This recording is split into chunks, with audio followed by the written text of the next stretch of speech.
Well, hi everyone, and welcome to our first edition of 2026 of Feeling Smarter. My name is Aaron Dunn, and I am, as always, joined by my co-host Tim Miller. A happy New Year to you. And a happy new year to you, Aaron, in what I'm expecting to be a bumper 2026. I think it's a fair point that you'll be 100% correct.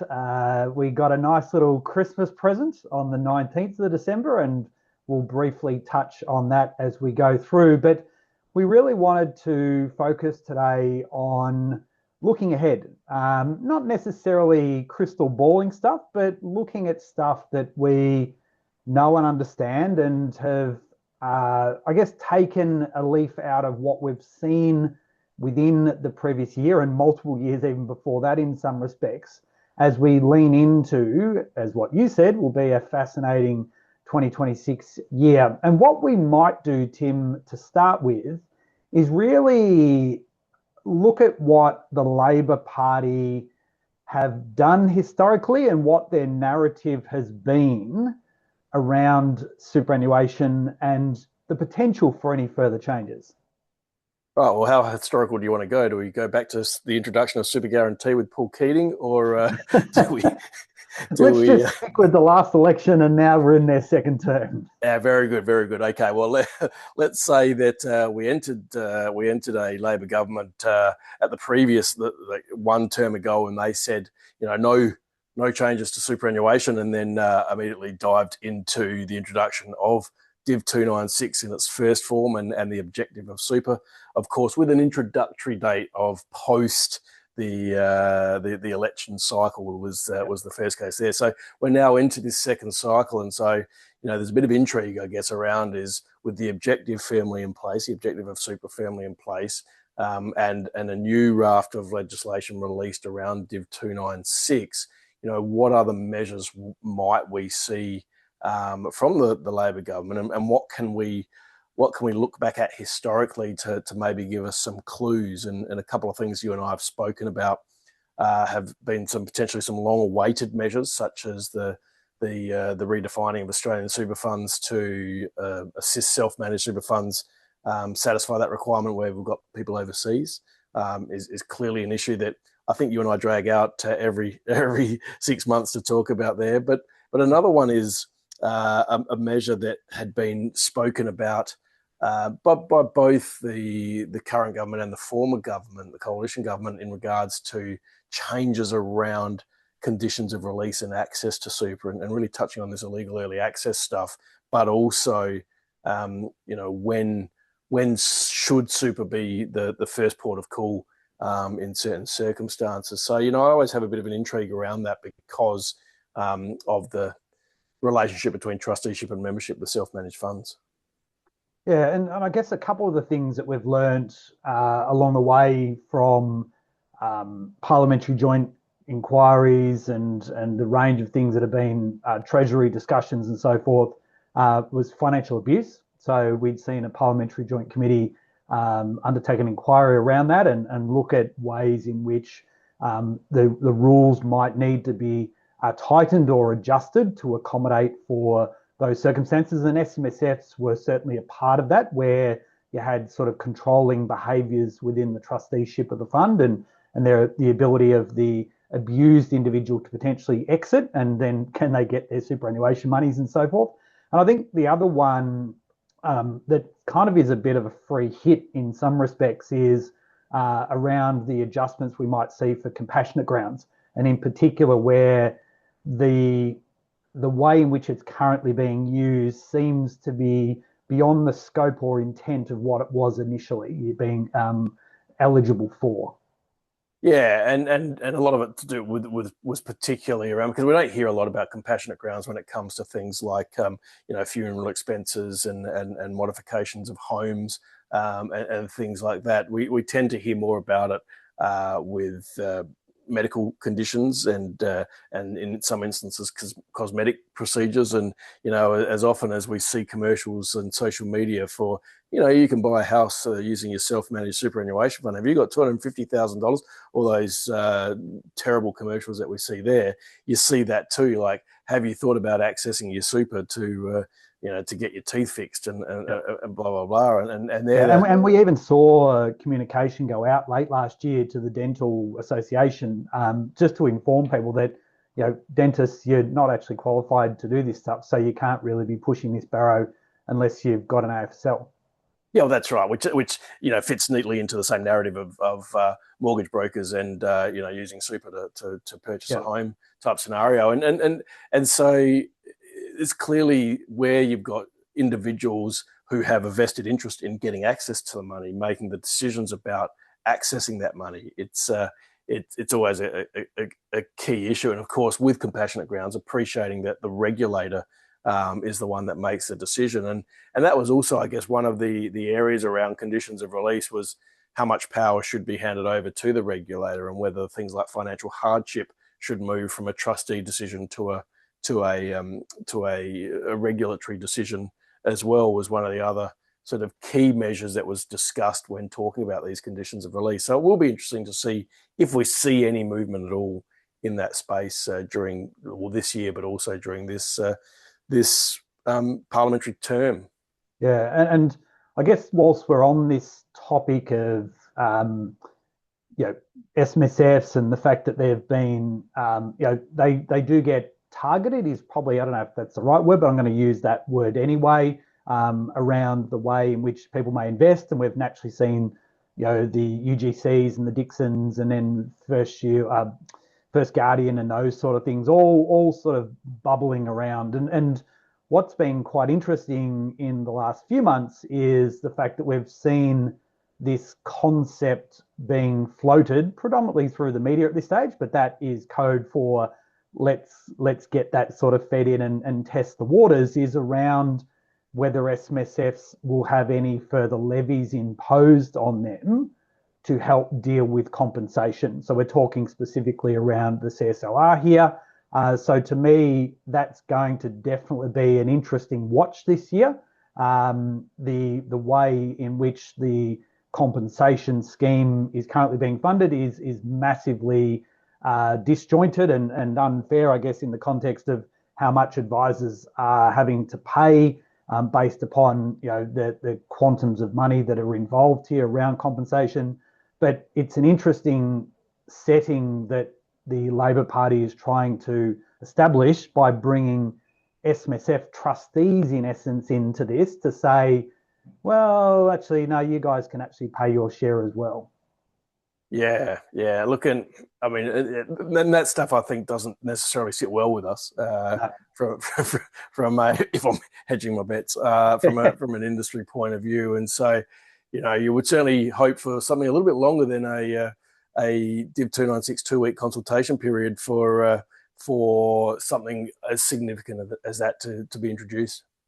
Yeah, well, whilst we're on the topic of Div 296, and we do have a few days left of consultation, given that most people were away or are still away over this period, we will, over the course of the next month or so, dive into the Division 296 tax topic, which on the 19th of December, like literally as I was about to board a plane to go away for Christmas, we saw the Treasury release the exposure draft and the explanatory memorandum around the proposed changes from the 1st of July 2026. And I think it's fair to say, Tim, that the landscape around how this is going to apply is going to need a lot of people to understand this very quickly so that they can look at some actions not only in what I'm calling stage one, so between now and the 30th of June, but then also through stage two in that transitional year, and then what will happen thereafter.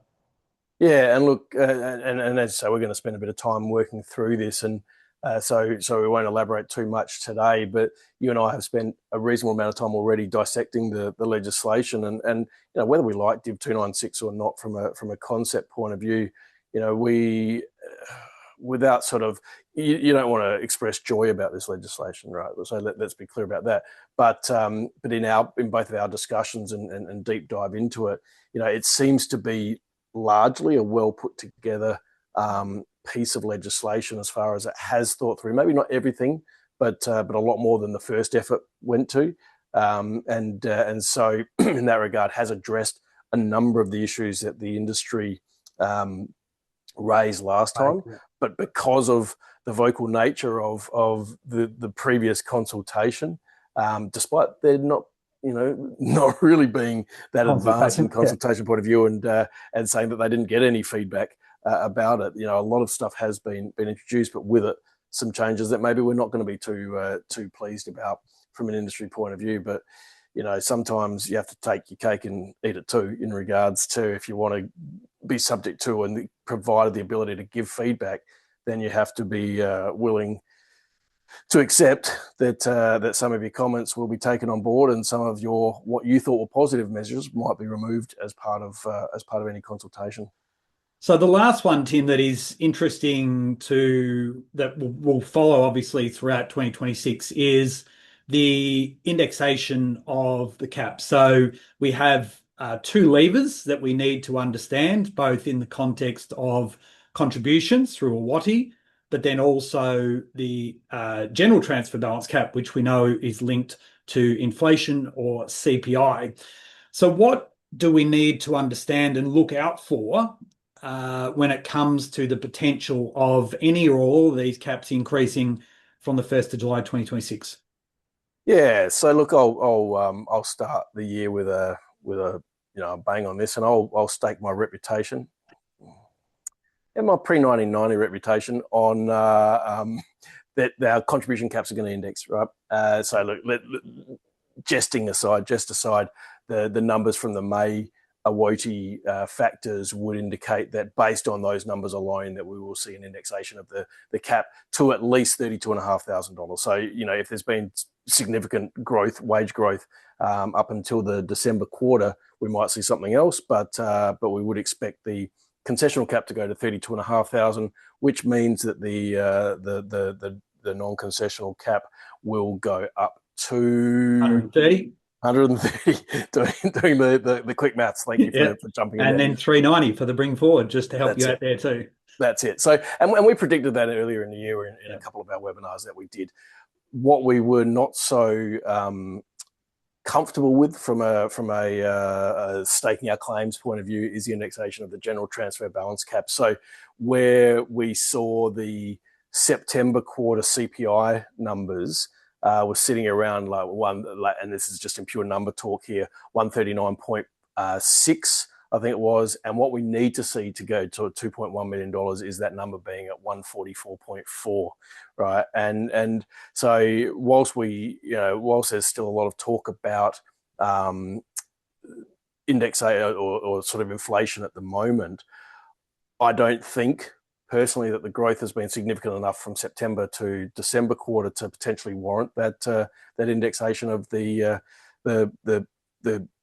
cap, right? The general transfer balance cap. I'm not sure that we'll get to that number, but it's going to be really tight, because if you look at history, if you look at the history of the indexation factors from September to December, like the fluctuation has been fairly broad over that time, and so some years they smash that 0.8, which is the number difference that we need to see. In other years, we only get 0.1, 0.2 difference from September to December.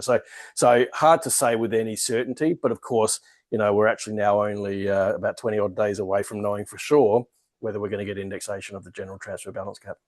Yeah, and I think just taking our conversation back to the Div 296, there is a bit of a reference in the original fact sheets about the fact that, it's going to be 150% and 500% of the general transfer balance cap. Well, that's technically not right when you actually look at that now. So again, there's going to be a number of nuances that we're just going to need to be aware of. And if we do see that cap move to, say, 2.1, it's not necessarily going to have this uniformity that flows through if we have these $3 and $10 million thresholds as well, and how the indexation of those things are going to work too.